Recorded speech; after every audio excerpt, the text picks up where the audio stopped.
My family hijacked my vacation plans to accommodate my golden sister and her kids, but this time, I had my own secret escape plan. Reddit, I need some perspective on this. I need advice with my family predicament, which has been accumulating for decades. It's a long one. Despite growing up in a seemingly typical suburban Massachusetts family, I, 35 female, have always struggled with a particular dynamic.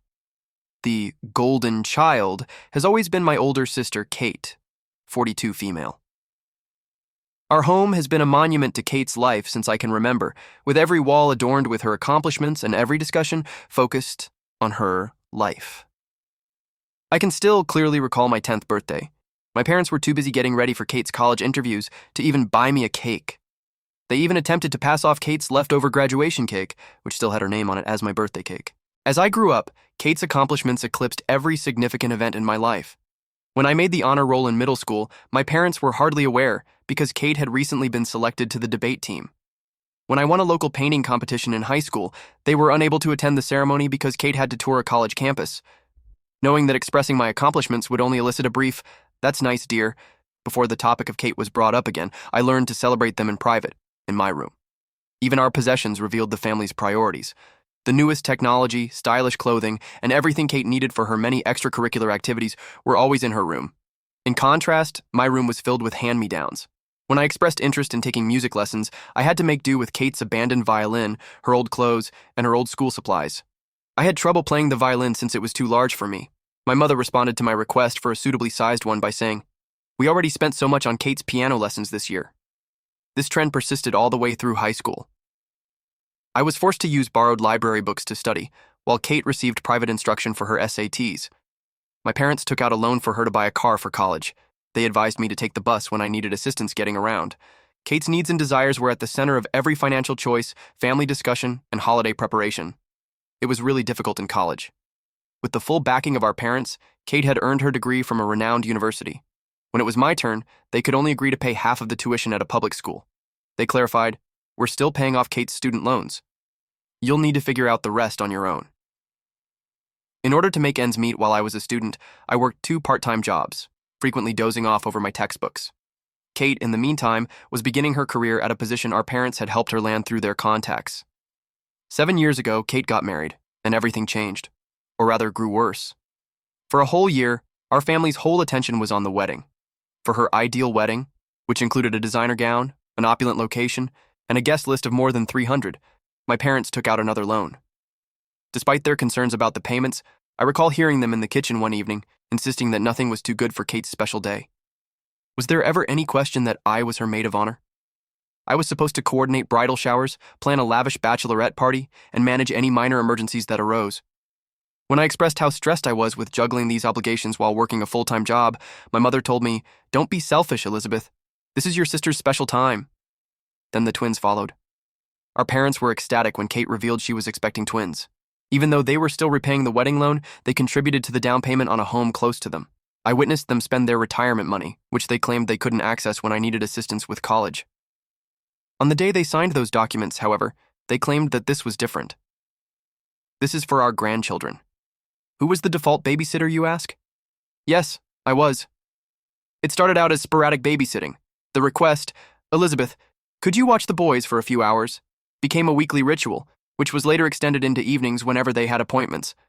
My parents were in favor of this arrangement, stating, "This is what family does." Kate and her husband, Jack, 43 million, assumed that I would always be there to assist them whenever I attempted to object.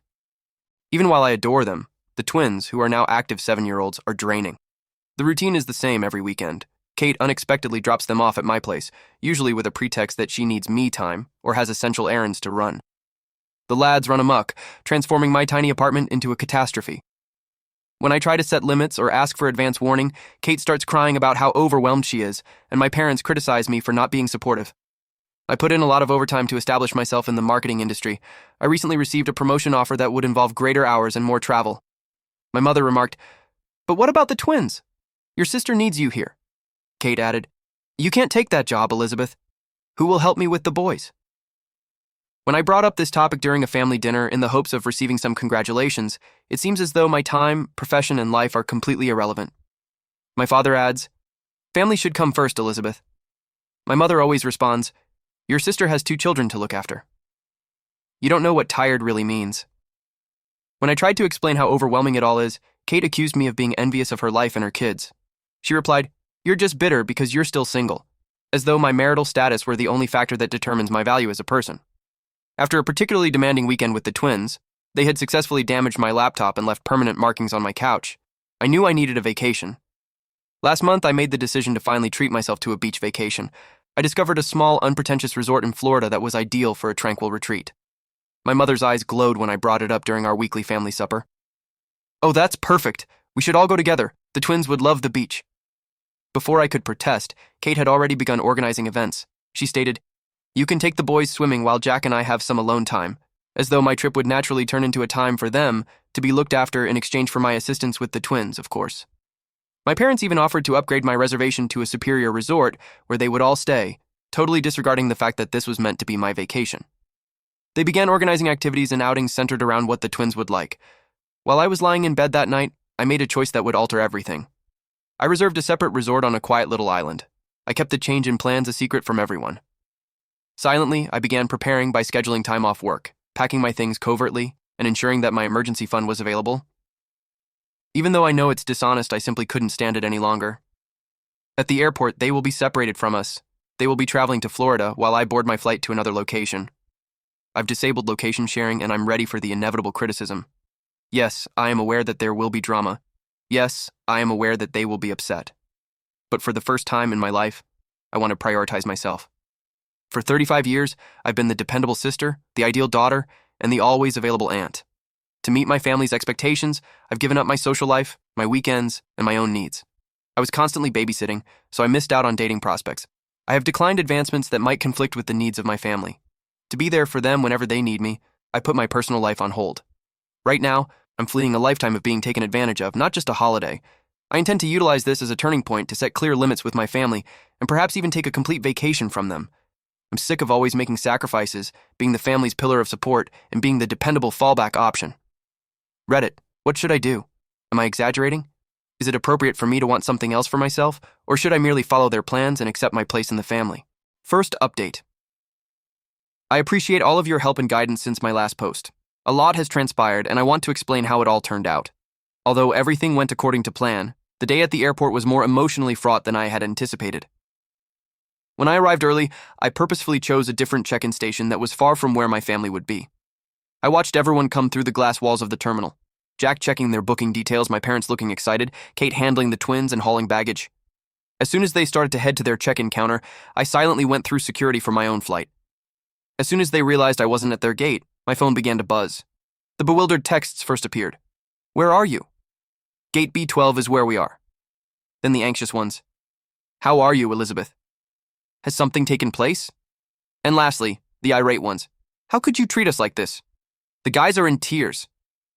Before I boarded my aircraft, I switched off my phone. I experienced a peculiar fusion of liberation and remorse. For the first time in years, I had lived with that guilt for the majority of my life. However, freedom, it was exhilarating, and it was new.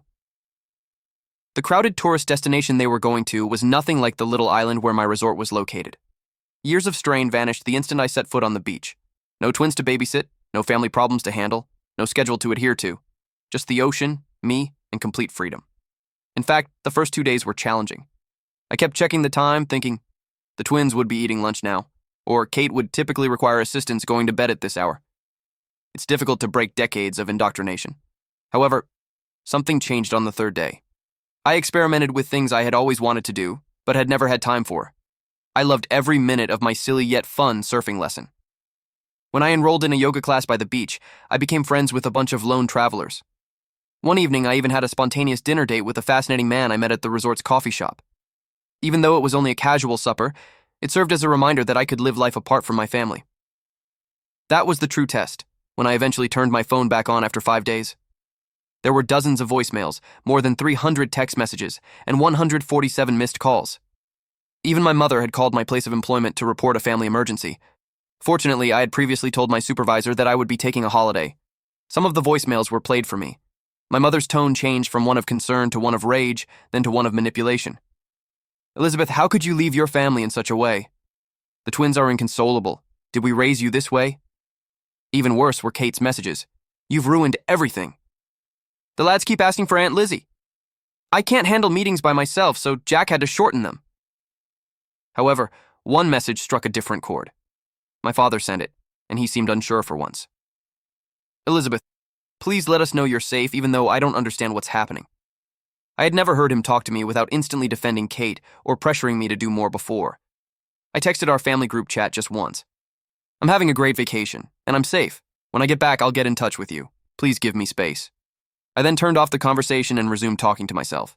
The following 5 days were life-changing. In addition to reading bedtime stories to the twins, I also read 3 novels. I spoke with other guests without interruption every evening. Instead of rushing home to assist with baths and sleep, I watched the sunset. In order to digest years' worth of suppressed emotions, I even began journaling. Last night, I ate dinner at a little beachside eatery. When the older waitress saw that I was alone, she inquired as to whether I was content with my seclusion. After I gave her a brief explanation of my circumstances, she said something that stuck with me. Family is vital, honey, but not at the expense of your own well-being. Putting yourself first is sometimes the boldest thing you can do. When I got home, I didn't head straight to my apartment. In order to give myself time to get ready for the inevitable confrontation, I had reserved a hotel room for 2 nights. During this period, I updated my work emergency contacts, changed the locks on my doors, and above all, put my boundaries in writing. My family found out I was back because I accidentally liked a coworker's post on social media. My mother and Kate arrived at my apartment building in a matter of hours, constantly buzzing my intercom. I watched them from the window of my hotel room across the street, feeling oddly cut off from their spectacular performance. I'm going to confront them tomorrow at a neutral coffee shop, not my place. I know it won't be simple, but I've prepared what I want to say. My hands tremble when I consider it, but I'm choosing myself for the first time in my life, and I know I'm doing the right thing, in spite of the worry, the guilt, and the drama that will undoubtedly ensue. I'll provide another update following my talk with my family. I'm grateful because Reddit gave me the confidence to take this first step toward independence. Second update. As scheduled, my family and I gathered at the coffee shop, and it was even more heated than I had anticipated. This is what took place. The encounter at the coffee shop began politely enough. I got there early and sat at a corner table where I could see the front door and the emergency exit, a habit I'd formed from years of expecting family drama. My hands were shaking so much I could hardly grasp my coffee cup. My parents, Kate, and surprisingly Jack, all showed up together. I'm glad there were no twins. Before they began their planned speeches, I raised my hand and said what I had practiced. I'm establishing boundaries and they can't be negotiated. The 2 hours that followed were a masterclass in manipulating emotions. Kate started crying as she described how my absence had traumatized the twins. My mom attempted to instill guilt. Following all that we have done for you. Unexpectedly, Jack tried to mediate by offering a compromise in which I would only see the kids every other weekend. For the most part, my dad sat quietly and uneasy. Kate's statement, "You're being selfish. Family means sacrifice," was the pivotal moment. Something broke inside of me. Clearly but calmly, I responded, "Yes, family means sacrifice. But it's supposed to go both ways. When was the last time any of you sacrificed anything for me?" The ensuing hush was deafening. For the first time, I revealed everything. The years of being Kate's second best, the unfair financial treatment, and the ongoing belief that my life and time were not as valuable as theirs. I then showed them my calendar for the previous year, with every weekend designated for babysitting and every holiday tailored to their requirements. Attempting to interrupt, my mother said, "But that's what aunts do." I responded by saying something I had never before dared to say. "No, that's what paid babysitters do. And Kate, if you need this much help, maybe it's time to consider hiring one." From there, the discussion took a different turn. My mother followed Kate as she rushed out. Remarkably, Jack remained and acknowledged that they had exploited my availability. After remaining silent for a while, my father said, We never meant to make you feel this way." It was something, but it wasn't an apology. When they departed, I carried out my strategy. I relocated to a different area of the city and got a new apartment. Although it's smaller than my previous residence, it's in a safe building with a doorman who has been informed of my predicament. Only my workplace and a select group of close friends now have my updated phone number. Rebuilding my life from scratch was the most difficult aspect, not the relocation or the planning. I had no true hobbies and few close acquaintances because I had spent years being there for my family. I began modestly. I enrolled in pottery lessons, joined a local reading club, and accepted dinner invitations from coworkers that I had previously consistently declined. It was a weird first weekend of real freedom. I did things that were previously unthinkable, including staying up late, going to a farmer's market, and spending hours perusing a bookshop. Kate didn't text me urgently. Mom doesn't make guilt-tripping calls. No request for last-minute babysitting. My family's response to my relocation was harsh but expected. When my mother attempted to contact me via the company switchboard, they learned that my new job does not allow personal calls during business hours. On one occasion, Kate even visited my office, but security was alerted beforehand. She wrote a tearful letter accusing me of destroying our family. Jack was the source of an unexpected development. He apologized by email for his part in making this scenario possible. At first, Kate objected to him taking the twins to events on the weekends, but she has since come to terms with it. It's a minor, yet important, modification. My folks are having a hard time adjusting. Dad occasionally texts, usually in an embarrassing attempt to strike up a conversation. Mom fluctuates between angry outbursts and icy quiet. Last week, she left a voicemail stating, "When you're done with this rebellion, we'll welcome you back." This isn't a phase and she doesn't get it. This is my new reality. Without regular family interruptions, work has significantly improved. I'm more productive and focused. After noticing the shift, my supervisor assigned me to oversee a significant new project. For the first time in years, I'm also dating casually, but I'm taking it slow. Internally, there has been the biggest shift. I no longer have the ongoing background anxiety that I had for years. I've started exercising frequently, improved my diet, and slept better. According to my therapist, yes, I have finally begun therapy. I am beginning to recuperate from what she refers to as chronic family stress syndrome. Last weekend, the twins sent me a gift that included handcrafted notes expressing how much they miss me. Even though it was bittersweet, I remained resolute. I carefully wrote them back to let them know that, although I love them, I need some time to look after myself. I had to write it, even though Kate is unlikely to read it to them. "There's a lightness about you now. You look years younger," observed an old acquaintance of mine when I ran into her yesterday. She is correct. I feel lighter. In spite of the angry texts, the efforts at emotional manipulation, and the guilt that still surfaced, I feel more liberated. Family love shouldn't feel like a prison sentence. I'm discovering that respect for personal space, acknowledgement of one's own needs, and reciprocal assistance, rather than only one-sided sacrifice, are all components of true love. My new apartment will be 1 month old next week. This is the first time I've ever dared to throw a tiny housewarming celebration. Only a few friends from pottery class, book club, and work. No expectations, no drama, no family, just individuals who embrace me for who I am. I'll provide another update soon. I'm grateful to Reddit for giving me the confidence to make a life shift. Update 3. Completed update. It has been a life-changing 3 months, and I want to describe how it has all come together. The confrontation I had been dreading and anticipating arrived last week. My father unexpectedly came up to my place of employment. His method was distinct from Kate's emotional manipulations or my mother's prior frenzy attempts. When he asked if we could have lunch together, he was composed, even resigned. We got together at a peaceful eatery close to my workplace. For the first time in my life, he truly saw me as his daughter, not as Kate's sister or the family's fallback option. He remarked in a startled tone, "You look healthy, happier." The fact that he hadn't seen my discontent for years weighed heavily on the observation that lingered between us. The family had presented him with a proposal. They were prepared to make concessions if I agreed to take back my place in the family. He went on to say I could have every other weekend off. They'd even pay for my time with the twins, as though making money off of the commitment would make it more alluring. They still didn't understand, I realized as I looked at him across the table. They did not view my independence as a basic right, but rather as a negotiating chip. "Dad," I replied, "I'm not negotiating my freedom. I'm living it." The conversation that ensued was the most candid one I have ever had with my father. I described how their incessant focus on Kate had impacted me emotionally as much as practically. I told him about memories he had forgotten or had never noticed, dreams disregarded, accomplishments overlooked, and birthdays neglected. His reaction was surprising. He sat for a long time in quiet, not making the normal defense of their decisions. At last he stated, "We thought we were doing what was best for the family. We never saw how much we were hurting you." Although that wasn't quite an apology, it was the first time I had ever been acknowledged. That was the true turning point, when he inquired about my new life. For the first time, he paid attention as I discussed my pottery lessons, my job advancement, and the new acquaintances I had made. Even though it was not flawless, I showed him pictures of a vase I had built. I was shocked by what he said next. "You seem to have built a good life for yourself, without us." Both the recognition and the grief in his voice were genuine. At the end of lunch, we agreed that nothing would ever be the same again.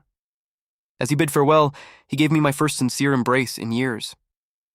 "I hope someday we can be part of your life again," he said, "but on different terms." That exchange appeared to set off a final round of family strife. After learning of our lunch, my mother began a fresh round of emotional attacks. She has been informing family members that I need an intervention because I'm having a breakdown.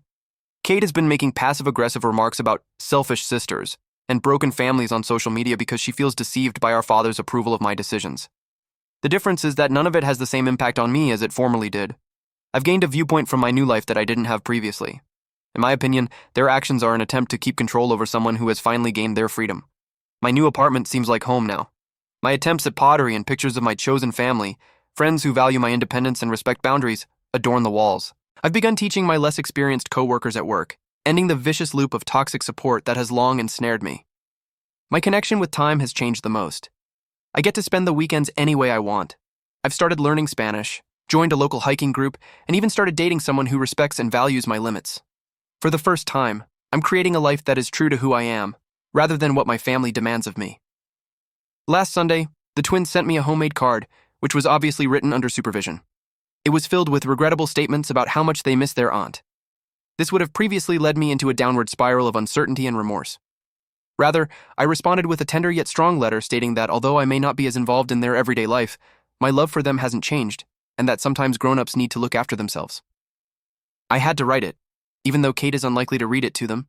According to my therapist, I am exhibiting what she refers to as post-traumatic growth, not merely moving past the past, but creating something more robust and wholesome instead. She has assisted me in realizing that I am not responsible for resolving the dysfunction in my family. The most recent development was yesterday. Jack, Kate's husband, contacted me to let me know that my stance has caused changes in their home, not to place blame on me. They've finally recruited part-time help to assist with the twins, and he's become a more involved parent. Jack believes it's better for everyone, but Kate is having trouble adjusting. As I write this last update, I'm sitting in my home office getting ready for a business trip next week, something I could never have done in my previous life.